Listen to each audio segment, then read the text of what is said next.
안녕하십니까, 이진우입니다. 네이버페이나 카카오페이처럼 미리 돈을 충전해 두고 필요할 때 체크카드처럼 꺼내서 사용하는 걸 선불 충전금이라고 하는데요. 이렇게 고객이 미리 충전해 둔 선불 충전금을 해당 업체가 다른 곳에 쓰지 않고 잘 보관하도록 법으로 보호하고 강제하는 방안이 추진됩니다. 지금까지는 왜 안 되고 있었는지가 오히려 더 궁금한 대목이기도 합니다. 임대료를 직전 계약 대비 5% 내로 인상한 임대인에게 정부가 이런저런 혜택을 주는 상생임대인 제도라는 게 있는데요. 최근에 전셋값이 내려가면서 임대인의 의지와 상관없이 임차인과 상생하게 되는 경우가 늘고 있답니다. 한국은행이 기준금리를 또다시 동결했습니다. 오늘은 이 뉴스들 자세하게 정리해보고 의미를 살펴보겠습니다. 5월 26일 금요일 손에 잡히는 경제 바로 시작하겠다는 뜻이었습니다. 기분 좋은 금요일 경제 뉴스도 기분 좋게 정리해보죠. 한국경제신문 이상은 기자, 행복자산관리연구소 김현우 소장, 그리고 손에 잡히는 경제 박세훈 작가가 나와 계십니다. 어서 오십시오. 네, 안녕하세요. 자, 박세훈 작가님, 한국은행이 금리를 동결했는데 네. 시장에서는 당연히 동결할 거라고 예상은 됐었고, 그렇습니다. 한국은행의 바람과 걱정은 한국은행은 계속 동결만 할 건 진짜 아니라고 좀 시장이 생각해 줬으면 좋겠다. 네. 인 모양이에요. 그렇습니다. 동결할 거라는 의견이 워낙 지배적이었기 때문에 동결을 했다는 것 자체는 새로운 얘기는 아니고요. 어제 있었던 기준금리 결정회의의 관심은 앞으로는 그럼 금리를 어떻게 할 거냐, 요거였거든요. 예. 조금 더 정확하게는 시장에서는 금리를 여기서 더 올리진 않을 거고 금리 인하를 하반기에 할 거냐 하는 게 관심이었는데 여기에 대해서 이창용 총재는 이렇게 답을 했습니다. 한국은행이 금리를 더 올리지 않을 거면서 겁을 준다고 시장이 반응한다. 이런 얘기를 내가 들었는데 우리는 옵션을 열어놨고 올릴 수도 있고. 그렇죠. 더 올릴 가능성은 언제든 열어두고 있다. 호주도 동결하겠다고 해서 안 올릴 줄 알았는데 지난달에 금리를 올리지 않았냐. 한국이 절대로 못 올릴 거라고 생각하지 말아달라라고 얘기를 했거든요. 예. 그러니까 금리를 하반기에 내릴 거라는 섣부른 기대는 접어라. 물가가 제대로 안 잡히면 여기서 한 번 더 올릴 가능성은 언제든지 있다라고 강하게 얘기를 한 겁니다. 네. 그러면 이창용 총재가 생각하는 금리 인하 시점은 언제냐? 여기에 대해서는 소비자 물가지수가 확실하게 2%대로 내려올 때까지는 금리 인하를 언급하는 건 시기상조다. 이렇게 얘기를 했거든요. 그 말은 물가지수가 2%대로 내려와야 금리 인하를 생각하겠다는 건데 한국은행이 어제 발표한 걸 보면 올해 물가 상승률 전망치가 3.5%고요. 예. 내년 2분기쯤 돼야 2% 중반으로 내려올 걸로 전망을 하고 있거든요. 그러니까 이 데이터로만 보면 한국은행이 생각하는 금리 인하 시점은 아무리 빨라도 내년 초인 겁니다. 한국은행 총재 생각이고. 예. 시장의 전망은 어떻습니까? 요즘 미국도 네. 그건 연준 의장 생각이고 네. 우리 생각은 많이 달라요. 그렇습니다. 하는 반응들이 있으니까 네. 우리는 둘 다 들어봐야 될 거 아니겠어요? 그렇습니다. 시장의 전망도 당연히 엇갈리는데 하반기에 내릴 거라고 보는 쪽에서는요. 이창용 총재가 어제 얘기한 건 원론적인 얘기다. 당연히 물가 안 잡히면 금리 인하하기 어렵지라는 원론적인 얘기고 오히려 한국은행이 어제 우리나라의 경제 성장률을 1.6%에서 1.4%로 낮춘 거에 주목을 하거든요. 이 얘기는 하반기로 갈수록 물가는 점점 더 잡혀갈 건데 경기 침체 우려는 높아질 거기 때문에 아무리 한국은행이 물가를 최우선 지표로 본다고 하더라도 지금 같은 고금리를 계속 유지하기는 힘들 거다. 그러니 하반기에는 금리 인하 쪽으로 방향을 틀 가능성이 높다. 이렇게 보는 쪽이 있고요. 네. 반대로 올해 금리 인하는 없다는 쪽의 의견은 금리를 올릴 때 이미 어느 정도 경기 침체는 예상을 했던 거다. 한국은행은 계속해서 물가에만 집중하고 있다는 메시지를 보내고 있는 만큼 물가 상승률이 확실하게 2%대로 돌아간다는 기미가 보이기 전까지는 금리를 내리지 않을 거다. 그럴 가능성이 높다. 이렇게 반응이 엇갈리고 있습니다. 그렇군요. 우리가 기준금리에 대해서 관심 갖는 건 이게 결국은 다 내 예금금리, 대출금리에 영향을 주기 때문에 그런 것도 있고. 그렇습니다. 또 하나는 우리나라는 우리나라 상황만 보고 기준금리를 결정할 수 있는 게 아니라 그렇죠. 미국하고 우리나라하고 금리 차이가 많이 벌어지면 우리나라 상황과 무관하게 또 그걸 따라가야 되는 운명도 있잖아요. 그렇습니다. 환율 때문에 그렇죠. 우리나라만 그런 거는 아닙니다만. 네. 그래서 여기에 대해서는 어제 별 얘기는 없었어요? 있었습니다. 한미 금리 차이 때문에 환율이 올라갈 염려는 없냐라는 질문에 대해서 이창용 총재가 환율을 결정하는 건 금리 격차라는 프레임에서 벗어나주면 좋겠다. 이렇게 얘기를 했거든요. 그러니까 달러원 환율이라는 게 다양한 요인들로 결정이 되는 거지 오로지 한국하고 미국의 금리 차이가 많이 나면 외국인 투자 자금이 빠져나가서 환율이 오르고 예. 금리 차이가 덜 나면 외국인 투자 자금이 들어와서 환율이 내리는 건 아니다라는 겁니다. 실제로 금리 차이 때문에 우리나라에서 빠져나가는 투자 자금들도 있지만 우리나라로 들어오는 외국 자금도 있거든요. 네. 금리 차이에도 불구하고 우리나라 주식시장에 투자하려는 자금이 늘어날 수 있어서 그런 건데 왜 그러냐면 이제 곧 미국 금리 인상이 멈출 가능성이 높아지게 되면 미국 금리 인상이 멈추면 달러 약세, 원화 강세가 예상이 되니까 네. 미리 한국으로 들어오는 자금들로 생기는 겁니다. 특히 올해가 그런데 코로나19 기간 내내 우리나라 주식을 팔던 외국인 투자자들이 지금 3년 만에 순매수로 돌아섰거든요. 네. 올해만 해도 외국인 투자자들이 11조 원 이상을 순매수하면서 역대 최대를 기록하고 있습니다. 그러니까 이렇게 외국인 투자 자금이 한미 금리 차이에도 불구하고 계속 들어오면서 우리나라의 경상수지 적자가 계속되고 있는데도 환율이 1,300원대를 방어하고 있다라는 해석도 나오긴 합니다. 그러니까 금리 차이 때문에 외국인들이 왔다 갔다 하는 건 아니다. 네.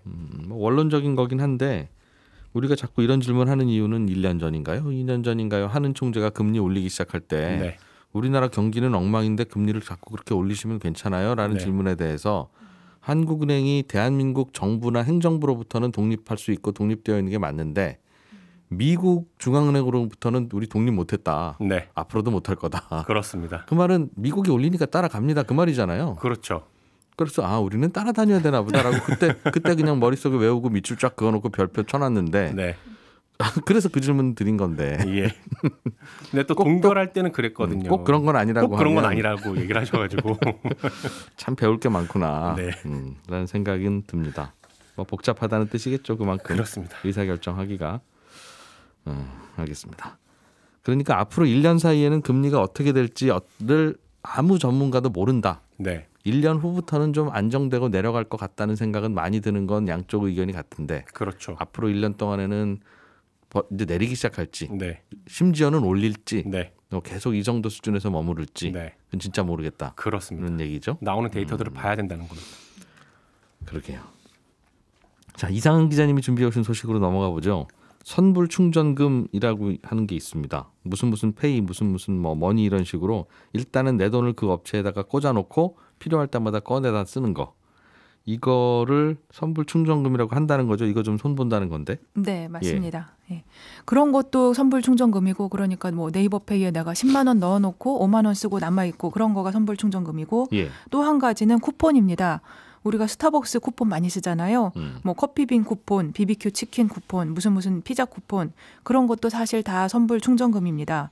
왜냐하면 돈을 먼저 내고 물건이나 서비스는 나중에 받게 되니까 예. 그 기간 동안에는 기업으로서는 이제 선불 충전금을 받았다 이렇게 카운트를 할 수 있고요. 그렇게 하면 이제 기업들은 굉장히 좋은 점이 많습니다.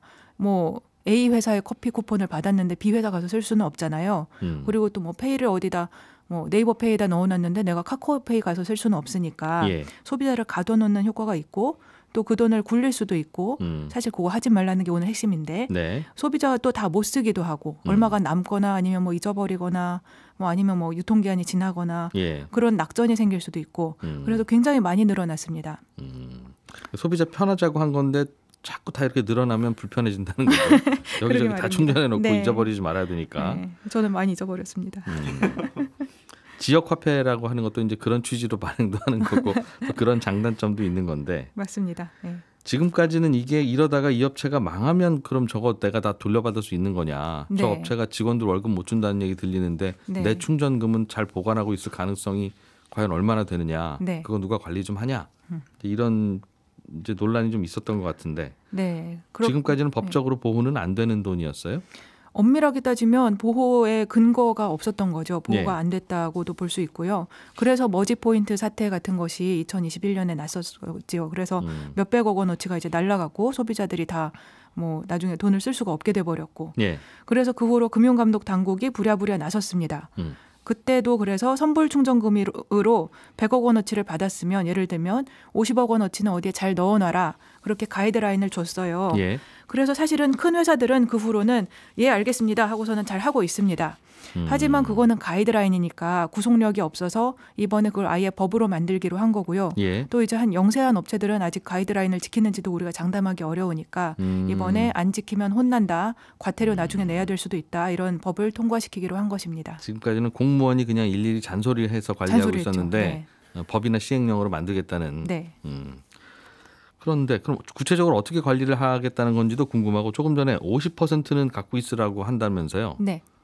아니 내가 100원 맡겼으면 100원을 잘 관리하고 있어야지 왜 50원만 관리하고 있으라고 정부는 그렇게 네. 얘기를 하는 건지도 궁금합니다. 네. 예. 첫 번째는 이제 주머니를 따로 관리하라. 관리를 어떻게 해야 되냐면 아예 그거는 따로 주머니 만들어서 관리하라고 하는 내용이 들어있는 거고요. 예. 가이드라인 내용대로 이제 받은 돈의 적어도 50%는 금융사에 맡겨놔라 이런 내용인데 나머지 이제 50%는 100%로 하지 않는 것은 뭐 이제 정확하게 100%가 적용이 되는 대상들도 있어요. 어떤 데가 있냐면 지불 송금 기능이 있는 곳 그런 데가 어디냐면 네이버페이 뭐 카카오페이 이런 지불 송금의 기능이 있으려면 그러면 내가 남은 돈을 다른 데에 보낼 수도 있게 되는데 네. 그러면 그렇게 하려면 돈을 미리 준비를 해놔야 되니까 예. 그런 데는 100%를 해야 됩니다. 근데 나머지 회사들은 사실 그런 정도의 기능까지는 없기 때문에 그런 데는 50%만 해도 된다고 약간 봐주는 건데요. 아, 내가 내 거 맡겨놓고 내 거 꺼내만 쓸 수 있는 거는 그렇죠. 그런 네. 거는 지불 송금 기능이라고 안 하고 네. 그건 반만 보관하고 있고 네네. 네.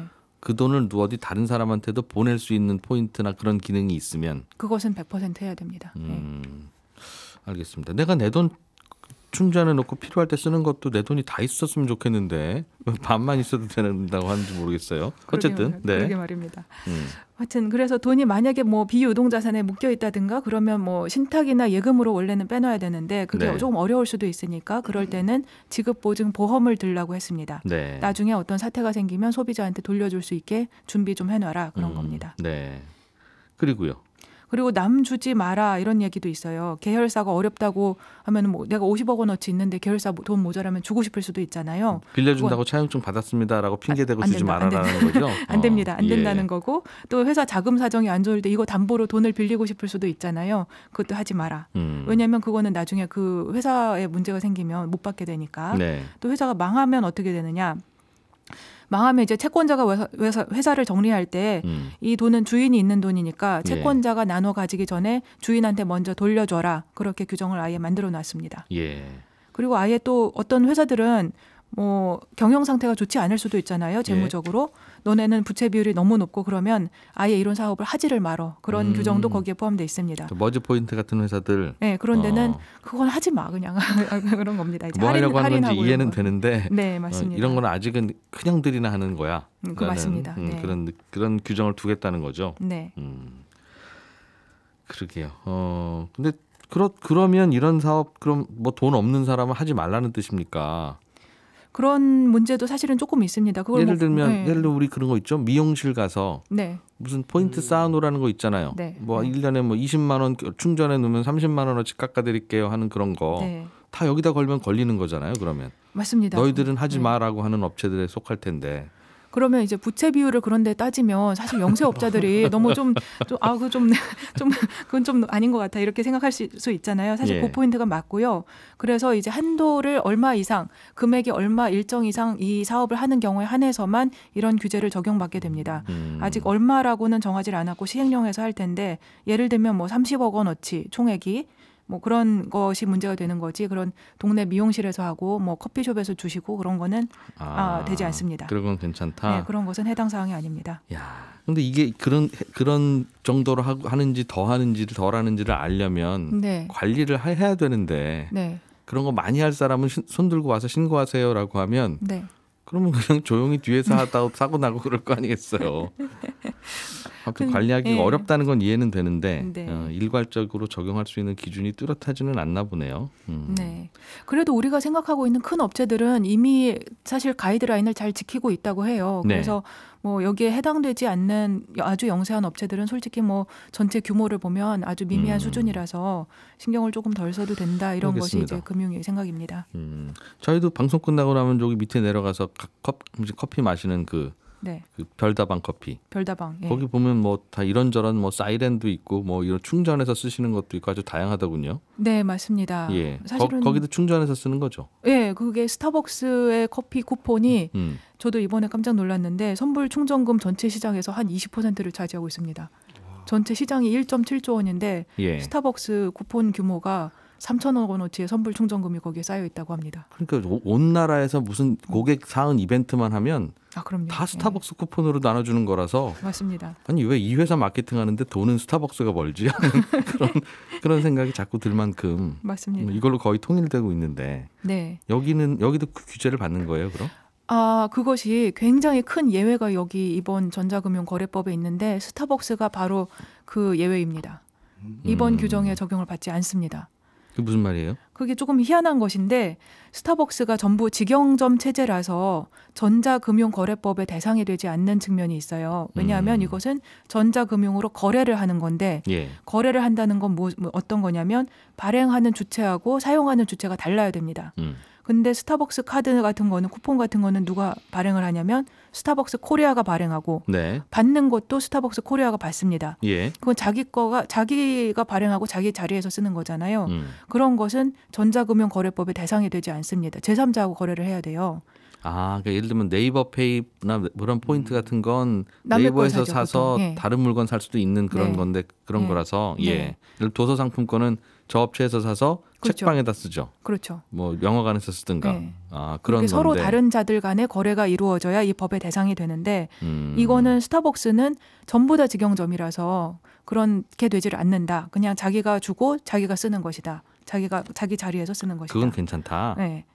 그래서 전부 다 직영인데는 사실은 스타벅스가 아니라도 다 빠지게 되는 것이고 근데 다만 그러면 스타벅스는 빠지면 그러면 다른 커피 전문점도 다 마찬가지 아닌가요? 하실 수도 있는데요. 예. 그런 데들은 가맹점입니다. 대부분은 우리나라의 프랜차이즈는 가맹점이 들어와 있습니다. 그러면 직영점이 일부 있다 하더라도 가맹점과의 거래는 제3자와의 거래이기 때문에 그건 괜찮다. 네, 그 회사 사장님하고 거래하는 거잖아요. 그럼- 스타벅스가 아니라 뭐 커피빈 코리아가 커피빈 어디 업체의 대표님하고 하는 거니까. 베스킨라빈스 상품권 사서 저 베스킨라빈스에서 사 먹었는데 네. 그럴 경우에도 그건 본사에서 지점 사서 사장님하고 거래하는 거니까. 프랜차이즈에서 네. 쓴 거니까 그건 괜찮다. 그것은 이런 규제를 이런 받는다는 규제의 거고 대상이 됩니다. 네, 맞습니다. 다 직영점인 경우는 괜찮고 네. 우리가 걱정하는 건 다 직영점인 저 회사 네. 내 돈 가져가고 있어 보관하고 있는데 네. 저 회사 망하면 저 돈 잘 맞습니다. 안전하냐고 그거 질문하는 건데 맞습니다. 저기는 괜찮다고 하면 우리는 돈 맡길 때마다 저기는 본사가 다 직영한데 아니면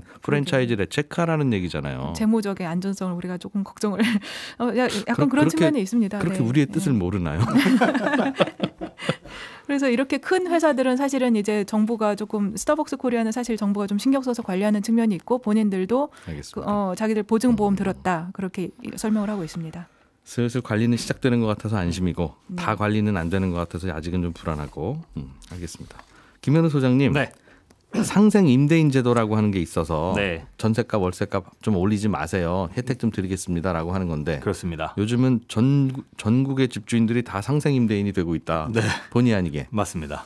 그런 얘기인가 봐요. 맞습니다. 이게 전월세 가격을 오르는 걸 막아보자 해가지고 재작년 말에 도입해서 작년 6월에 조금 바뀌었는데 원래는 우리가 집을 팔 때 양도 차익이 크게 생기면 세금을 내야 되잖아요. 그런데 그 세금을 좀 깎아주는 혜택이 1세대 1주택자이면은 그에게만 이제 세제 혜택이 많이 부여가 됐었습니다. 예. 그런데 당시에 요 상생 임대 제도라는 걸 만들 때 임대료를 많이 올리지 않으면 이 1세대 1주택자에 주는 세제 혜택도 다 주겠다. 이렇게 해가지고 좀 유도를 한 거죠. 만약에 다주택자라고 하더라도 이 상생 임대인 제도에 등록을 하게 되면 그 주택을 처분하게 될 때는 이제 양도세 비과세 혜택을 받을 수 있게 되는 건데요. 예. 근데 최근에 이제 말씀하신 것처럼 전세값이 자연스럽게 떨어지다 보니까 굳이 뭐 유도하지 않아도 자연스럽게 계약이 갱신되는 시점에 다들 상생 임대인이 돼버리는 거죠. 예. 그러니 이 상생 임대인이 되고 싶어하는 집주인은 이제 신고서하고 전후 계약서만 들고 가서 세무서에다 제출하면 나중에 이 집을 처분할 때 앞서 말씀드린 그 양도세 비과세 혜택을 받을 수 있게 되는 겁니다. 그런데요. 이게 그런데 문제는 다 같이 그러면 모두 다 혜택을 받고 다 같이 세금을 면제받을 수 있냐 해가지고 안심하고 있을 부분은 아니에요. 이게 계약의 형태에 따라서 못 될 수도 있습니다. 이 상생 임대인이 될 수 있는 가장 중요한 요건이 예. 계약을 연장하거나 갱신할 때 임대료를 5% 이상 올리면 안 된다라는 것도 있지만 초과해서 올리면 안 된다는 것도 있지만 그 다음에 2년을 꽉 채우고 세입자가 나가야 됩니다. 네. 이게 누구의 사정이든지 간에 그러니까 세입자가 중간에 나갈 수도 있잖아요. 예. 특히나 계약갱신 청구권을 사용했을 경우엔 언제든지 세입자는 얘기하고 석 달 안에 나갈 수가 있습니다. 석 달만 지나면 예. 나갈 수가 있습니다. 그렇게 되면 나는 집주인 입장에선 상생 임대인 될 줄 알았는데 이 중간에 나가버리는 바람에 못 되는 거죠. 네. 그러니 이 집주인이 확인을 해야 될 건 뭐냐면 내가 상생 임대인을 굳이 하고 싶다. 그러면 세입자와 계약을 연장을 할 때 네. 이거 계약갱신 청구권 쓰지 말고 임대료를 5% 이내에서 올려줄 테니까 새롭게 계약을 체결합시다라는 걸 반드시 남겨놔야 되고 네. 그런데 이렇게 되면 계약갱신 청구권을 쓴 게 아니기 때문에 세입자에겐 하나의 카드가 남아있다는 것도 알고 계셔야 됩니다. 세입자가 중간에 나가면 문제군요. 네, 그렇습니다. 집주인의 잘못은 아닌 것 같은데. 네. 네, 오늘은 청취자 조순애 씨가 보내주신 질문인데요. 뉴스를 보시다 보니까 브라질 정부가 발행한 브라질 국채가 요즘 이자율도 높고 좋다고 해서 알아보고 있는 중이다. 그런데 혹시 브라질 정부가 디폴트 선언 같은 거라도 하면 이거 투자한 돈 다 날리는 거 아니냐고 금융회사 창구 직원에게 물어보니까 그 직원이 아이 브라질 정부가 돈을 찍어서라도 갚을 겁니다. 걱정 마세요 라고 말하던데 그거 정말입니까? 이런 질문을 보내오셨습니다. 브라질 국채는 브라질 정부가 빌린 돈인데요. 여기에 투자하실 때는 브라질 정부가 갚을 때 브라질 돈 헤알화로 갚겠다고 써놓은 건지 아니면 미국 돈 달러로 갚겠다고 써놓은 채권인지를 확인을 해보셔야 됩니다. 브라질 돈 헤알화로 갚겠다라고 써놓은 채권이라면 창구 직원분 말씀대로 브라질 정부가 돈을 찍어서라도 갚으니까 걱정 말라는 말이 거의 맞고요. 다만 미국 돈 달러로 갚는 채권이라면 미국 돈 달러는 브라질 정부가 찍고 싶다고 찍을 수 있는 돈이 아니니까 이거는 좀 두고 봐야 됩니다.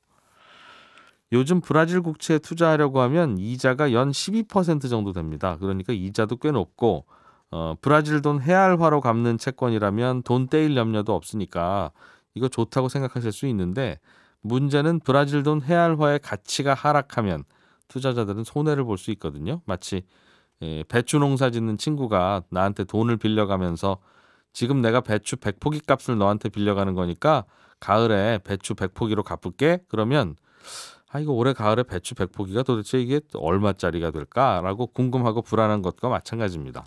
요즘은 브라질 정치 환경이 좀 안정되면서 헤알화 가치도 오르고 있어서 브라질 국채에 투자하신 분들은 헤알화 가치가 올라서 좋고 이자도 12%나 주니까 좋고 다 좋은 상황인데 문제는 헤알화 가치가 앞으로 어떻게 될지는 잘 모르는 거니까 이자가 높고 떼일 염려가 없으니까 좋다고만 생각하실 것은 아닙니다.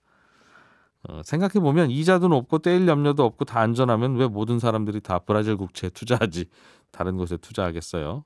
이런 것들도 한 번쯤은 생각해 보시면 좋겠습니다. 지금까지 이진우였고요. 저는 다음 주 월요일 아침 8시 30분에 다시 오겠습니다. 함께해 주신 여러분 고맙습니다.